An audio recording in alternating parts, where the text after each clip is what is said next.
कोणी असू द्या ना, मंत्र्याचं काही अस्तित्व नसतं मुख्यमंत्री असताना. नाही, जे खरं आहे ते खरं आहे.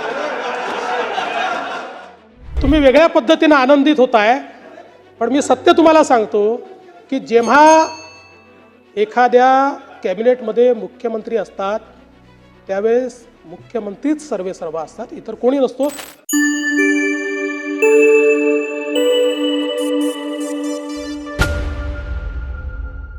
आपण म्हणतो महाराष्ट्र संतांची भूमी आहे. जशी ही वीरांची भूमी आहे तशी संतांची भूमी आहे. आणि मग या ठिकाणी आपली संस्कृती आणि महाराष्ट्र धर्म हा आपल्याला निश्चितपणे जोपासला पाहिजे. आता एक अजून आमच्या भास्कररावांनी जोरदार तिथे आरोप करत आमच्यावर त्या ठिकाणी हिंदी सक्तीचा विषय आणला. हिंदी सक्तीचा. आता या संदर्भात वस्तुस्थिती मांडली गेली पाहिजे. काय आहे ती? 21 सप्टेंबर 2000 म्हणजे जेव्हा न्यू एज्युकेशन पॉलिसी आली, न्यू एज्युकेशन पॉलिसी आल्यानंतर त्यावेळेस माननीय उद्धवसाहेब ठाकरे हे राज्याचे मुख्यमंत्री होते. 21 सप्टेंबर 2020ला मुख्यमंत्री महोदयांनी तज्ज्ञ समिती नियुक्त करण्याचा निर्णय घेतला या संदर्भात. आणि 16 ऑक्टोबर 2020ला राज्य सरकारने डॉक्टर रघुनाथ माशेलकर साहेब यांच्या अंतर्गत एक GR काढून एक टास्क फोर्स तयार केला. या समितीत कोण कोण होतं?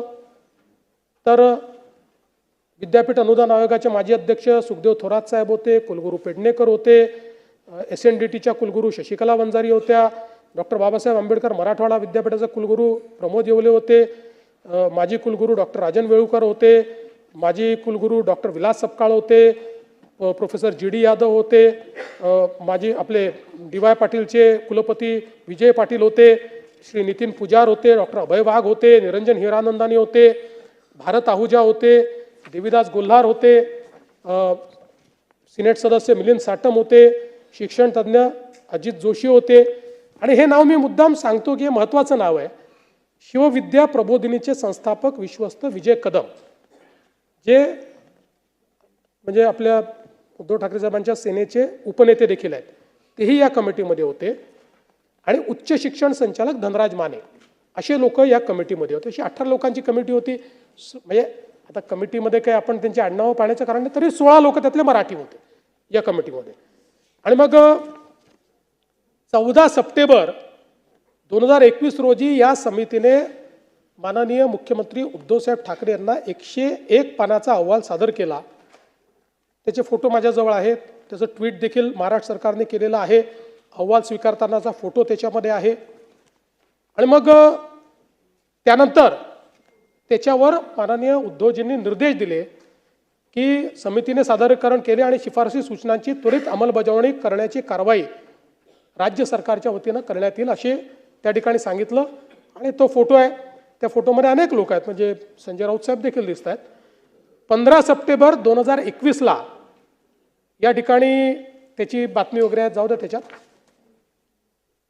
त्याच्यावर मग माननीय मुख्यमंत्री महोदय असं म्हणाले, बदलत्या काळात डिजिटल शिक्षण, परदेशी भाषांचे शिक्षण आवश्यक आहे. त्यामुळे या शिफारसीप्रमाणे लवकरात लवकर अंमलबजावणी करून महाराष्ट्राला शैक्षणिकदृष्ट्या प्रगतीपथावर ठेवण्यासाठी सर्व उपाययोजना करण्यात येतील. किती चांगलं त्यांनी सांगितलं. आणि मग आता अहवाल काय सांगतो, म्हणजे माझ्याकडे आहे सगळं, कॉपीज ठेवली आहे मी, आणि मग पुढची सगळी कॉपी आहे ती बाजूला ठेवून देतो. तर हा अहवाल काय सांगतो? मग या अहवालामध्ये एक भाषेचा उपगट होता.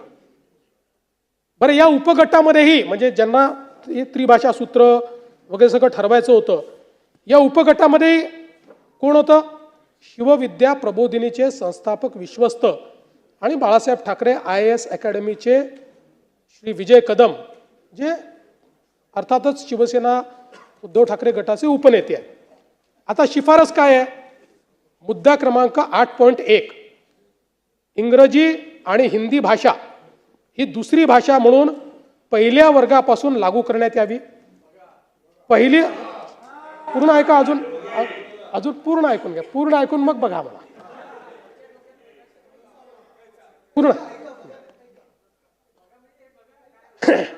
इंग्रजी आणि हिंदी भाषा ही दुसरी भाषा म्हणून पहिल्या वर्गापासून लागू करण्यात यावी. 1ली ते 12वी असे 12 वर्ष विद्यार्थी इंग्रजी शिकतील तर त्याला इंग्रजी भाषेची जाण येईल आणि आवश्यक पुस्तके वाचता येतील. अभियांत्रिकी, वैद्यकीय आणि अन्य तांत्रिक व्यावसायिक अभ्यासक्रमाकरता ते सज्ज असतील. उच्च शिक्षण संस्थांमधून मराठीतून शिकवण्याला प्राधान्य द्यावेच लागेल, पण त्याचवेळी इंग्रजी आणि हिंदी ही दुसरी भाषा पहिल्या वर्गापासून ते 12वी पर्यंत सक्तीची करण्यात यावी.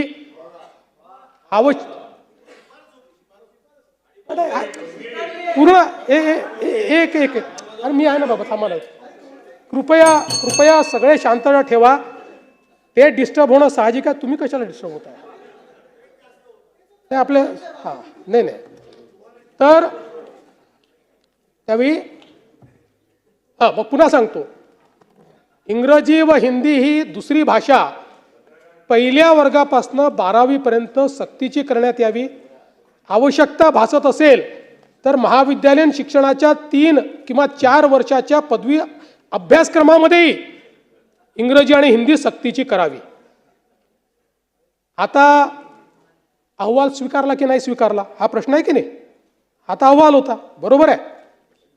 14 सप्टेंबर. आता मी जयंतरावांना विचारतो, सगळ्यात सिनियर असल्यामुळे. जयंतराव, अहवाल स्वीकारायचा असेल तर कोण स्वीकारेल? मंत्रिमंडळ ना, दुसरं तर कोणी नाही स्वीकारू शकत. 14 सप्टेंबर 2021 रोजी हा अहवाल सादर झाल्यानंतर तो 20 जानेवारी 2022 रोजी मंत्रिमंडळापुढे आला. आता त्याचं इतिवृत्त मी घेऊन आलो आहे.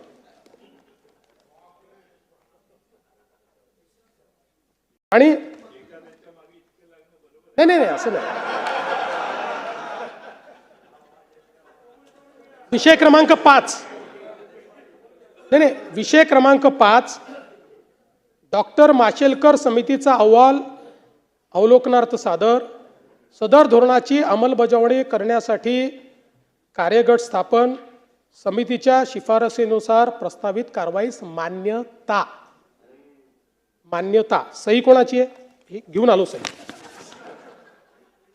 आदित्यजी तर नक्की सांगतील सही कोणाची आहे. कोणी असू द्या ना, मंत्र्याचं काही अस्तित्व नसतं मुख्यमंत्री असताना. नाही जे खरं आहे ते खरं आहे.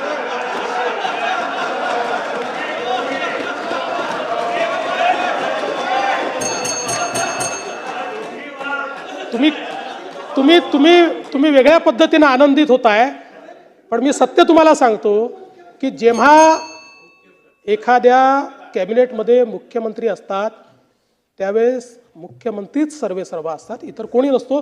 मी जेव्हा उपमुख्यमंत्री होतो, तेव्हा मी जरी उपमुख्यमंत्री होतो तरी एकनाथ शिंदे साहेबच सर्वेसर्वा होते आणि त्यांच्या अंडरच मी काम केलेलं आहे. तर पुन्हा एकदा त्यामुळे डिस्टर्ब होऊ नका. त्यामुळे सही कोणाची आहे?